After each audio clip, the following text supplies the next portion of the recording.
పంచాయతీ పాట ఆవిష్కరణ కార్యక్రమాన్ని ఈరోజు నిర్వహిస్తూ నన్ను ఇక్కడికి ఆహ్వానించినటువంటి సోదరుడు గౌరవనీయులు మా వరంగల్ ముద్దు బిడ్డ సత్యన్న పోరు బిడ్డ మరి పృథ్వీ గారికి, అదేవిధంగా విమలక్క గారికి, వెంకటేష్ గారికి, విఠలన్న గారికి, శంకరన్న గారికి, మా గద్దరన్న వారసులందరికీ కళా సోదరులకు, అదేవిధంగా విమలక్క, సీనన్న, వరంగల్ రవన్న, చిన్న గద్దరన్న, సీనన్న, ఇంకా అందరూ మా కళాకారులకు అందరికీ, ముఖ్యంగా గద్దరన్న, విమలక్క సాహిత్యంలో ఎంతో మంది ఎన్నో పాటలు పాడుతూ తెలంగాణ వేసి తెలంగాణ ప్రజల యొక్క భావాన్ని పెద్ద ఎత్తున పల్లెలకు తీసుకెళ్ళి మరి తెలంగాణ రావడానికి కారణమైనటువంటి ముచ్చర్ల సత్యన్న కాడి నుంచి మొదలు పెడితే ఈ వేదిక మీద ఉన్న ఎంతో మంది మహనీయులు, అదేవిధంగా సభలో కూర్చున్నటువంటి సోదరులు, ఉద్యమకారులకు అందరికీ కూడా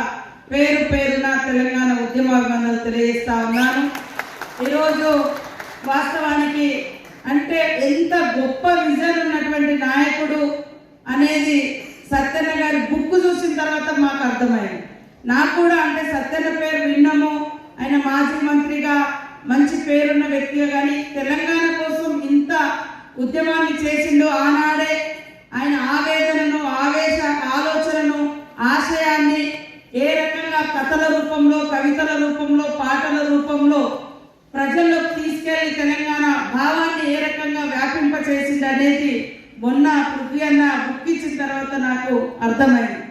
కాబట్టి ఖచ్చితంగా అలాంటి మహనీయులను గుండెల్లో పెట్టుకోవాలి. వాళ్ళ వారసత్వం అంటే వారి ఆశయాన్ని మనము పదిలంగా కాపాడి 10 తరాలకు అందించి వారి యొక్క నిజాయితీని, వారి యొక్క నిబద్ధతను, పోరాటాన్ని, ఆలోచన విధానాన్ని ఖచ్చితంగా 10 కాలాల పాటు మరి ఉండే విధంగా, ఇందాక ఇప్పుడే విఠలన్న చెప్పినట్టుగా ఖచ్చితంగా అలాంటి ఒక పంచాయతీ రాజ్లో ఎలాంటి చట్టాలు ఉన్నాయి, వారి యొక్క పని విధానం, ఆనాడు సర్పంచ్ ఎలక్షన్స్ వస్తే సభ్యులు ఇచ్చినటువంటి మరి రిపోర్టు లేదా ఇంకా ఏమైందనేది నేను కూడా ఆ కమిటీలో అంటే లేదు, కానీ ఖచ్చితంగా వారి దృష్టికి తీసుకెళ్తాం. మీకు తెలుసు ఈ మధ్య కాలంలో మరి పోరాట యోధుల పేర్లు చాకలి ఐలమ్మ గారి పేరు కానీ, కొండా లక్ష్మణ్ బాపూజీ గారి పేరు కానీ, రావి నారాయణ రెడ్డి గారి పేరు కానీ, యూనివర్సిటీలకు వివిధ మరి చోట్ల వారి పేరును కూడా మనం పెట్టడం జరిగింది. ముఖ్యమంత్రి గారు రేవంత్ రెడ్డి గారు ఖచ్చితంగా సత్యనారాయణ గారు చనిపోయినప్పుడు, సత్యన చనిపోయినప్పుడు నేను కూడా వారింటికి అప్పుడు మరి మేమందరం, మన ముఖ్యమంత్రి గారు, మేమంతా ఆ రోజు మేము వెళ్ళడం జరిగింది.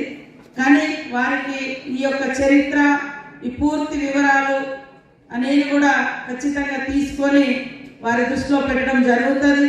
మీకు అందరూ తెలుసు గద్దరన్నతో కూడా వారికి ఉన్న పరిచయం మూలంగా లాస్ట్ ఇయర్ ఇక్కడ గద్దరన్న గారి యొక్క వర్ధంతి జరిగినప్పుడు మరి అనేక మంది వ్యతిరేకించిన, రకరకాల వాళ్ళు రకరకాల కామెంట్ చేసిన, ఖచ్చితంగా ఆ రోజు చనిపోయినప్పుడు ఇచ్చిన మాట ఆ రూపాన్ని పబ్లిక్లో పెట్టడం కానీ ఇవన్నీ కూడా చేస్తా ఉన్నాం.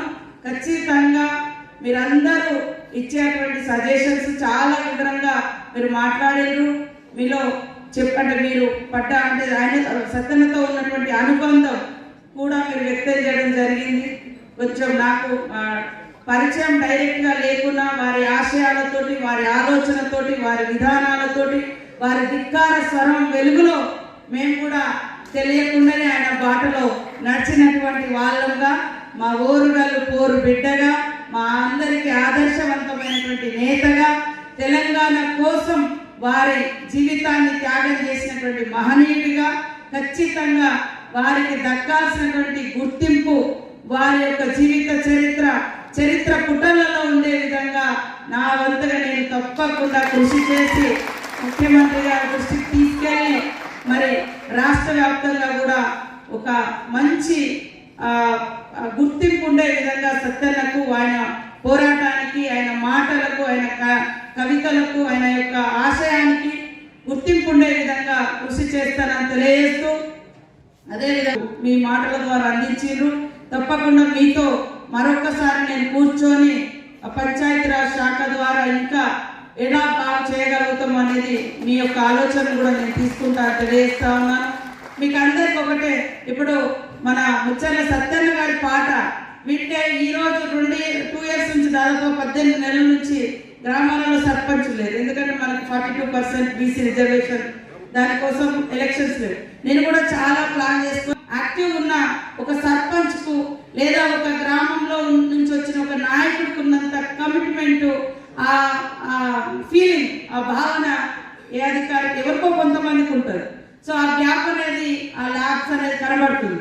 కాబట్టి అంటే ఇట్లాంటి సిచ్యువేషన్ మరి సత్యన్న 1958లోనే గుర్తించి ఊరికి సర్పంచ్ ఉంటే ఊరికి ఎంత మేలు జరుగుతుందో అద్భుతంగా వారి యొక్క పాటలో, వారి యొక్క కవితల్లో రాసి చూపించడం జరిగింది. సో నేను ఇప్పుడు ఈ 18 నెలల నుంచి సర్పంచ్ లేకుంటే ఎట్లా ఉంటుందని పంచాయతీరాజ్ శాఖ మంత్రిగా నేను కూడా ఆ సమస్య ఫేస్ చేస్తాను.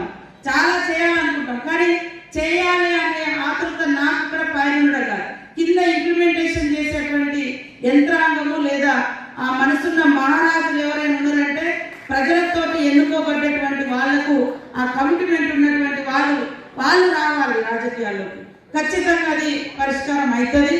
ఆ రోజు సత్యన్న కన్న కళను ఖచ్చితంగా రేపటి గ్రామ పంచాయతీ ఎన్నికల ద్వారా మరి గ్రామాలలో ఆ వెలుగును మరింత ముందుకు తీసుకురావడం కోసం వారు రాసినటువంటి పుస్తకాన్ని, వేదిక మీద ఉన్నటువంటి సోదరుల యొక్క ఆలోచన విధానాన్ని, వారు స్టడీ చేసినటువంటి అంశాలను అన్నింటిని తీసుకొని ఒక నూతన పాలసీ కూడా తీసుకొచ్చి మరి రాబోయే కాలంలో మనం మన గ్రామాలను దేశానికే పట్టుబొమ్మలాగా తీర్చిదిద్దుదామని మీ అందరు, నాకు ఒక ఆదివాసీ బిడ్డనైనా నాకు ఒక జనరల్ పోర్ట్ఫోలియో, ఫస్ట్ టైం చరిత్రలో ఒక ట్రైబల్కు జనరల్ పోర్ట్ఫోలియో పంచాయతీరాజ్ వచ్చింది.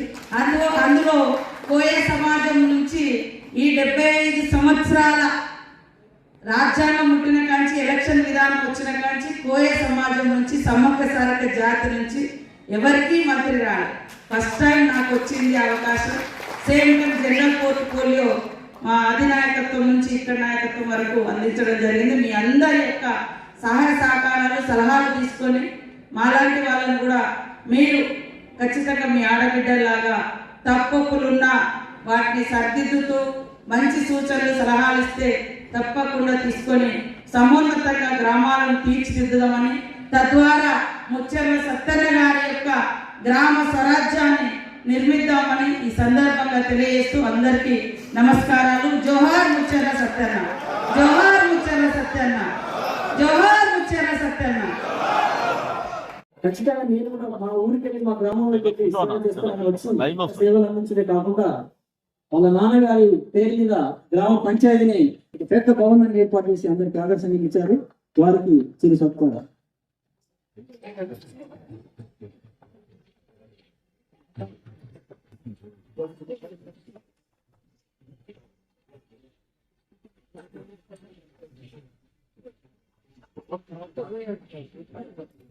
అలా నిల్చోండి.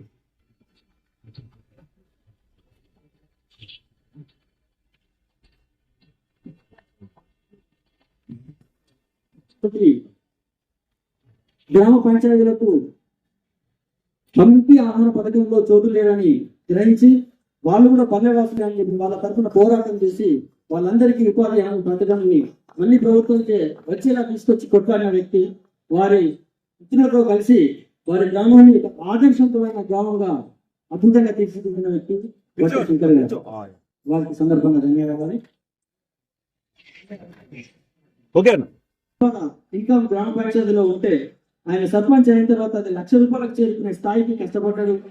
తన సొంత ఖర్చులతోనే మహనీయుల విగ్రహాలను పెట్టి తెలంగాణలో మొట్టమొదటిసారి 25 ఫీట్ల అంబేద్కర్ విగ్రహాన్ని తన సొంత ఖర్చులతో ఏర్పాటు చేసి, అంతేకాకుండా సాగునీరు తాగునీరు లేకపోతే అందరూ వాగ్దానాలు చేస్తూ వెళ్ళడమే కానీ ఎవరు ప్రాక్టికల్ గా చేయట్లేదని తన సైన్యంతోనే వెళ్ళి ఆ పెద్ద పైపుకి పొక్క వేసి తన గ్రామానికి నీళ్లు తరలించుకొని ఇలా అందరికీ సస్యశ్యామలంగా ఆ గ్రామాన్ని చూసుకుంటున్న మాజీ తాజా సర్పంచ్ పోచంపల్లి చెందినటువంటి భేరి ఈశ్వరన్న కూడా యువతకు మద్యానికి బానిసమైన తరుణంలో ఆ ప్రాంతంలో ఒక్క బెల్ట్ షాప్ కూడా ఉండకుండా ఉండడానికి విత్తనం వేసి బెల్ట్ షాప్ అనేది కనపడదు అంత ధైర్యశీలి దుర్గం స్వప్న నరేష్ గారు, దీనికి ధన్యవాదాలు.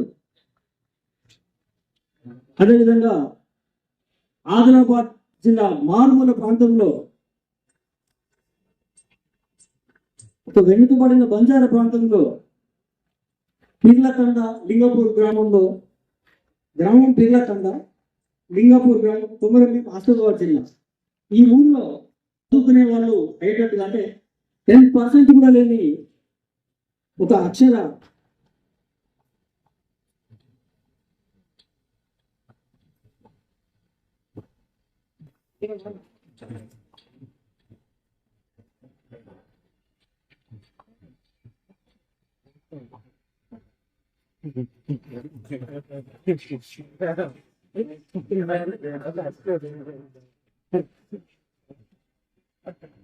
Yes.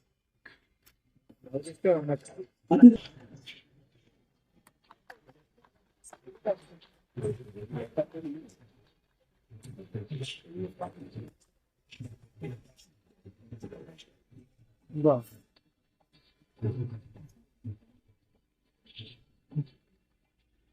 ఒకసారి సర్పంచ్ అంతా కూడా నిలబడి ఒక ఫోటో తీసుకుంటే మేడం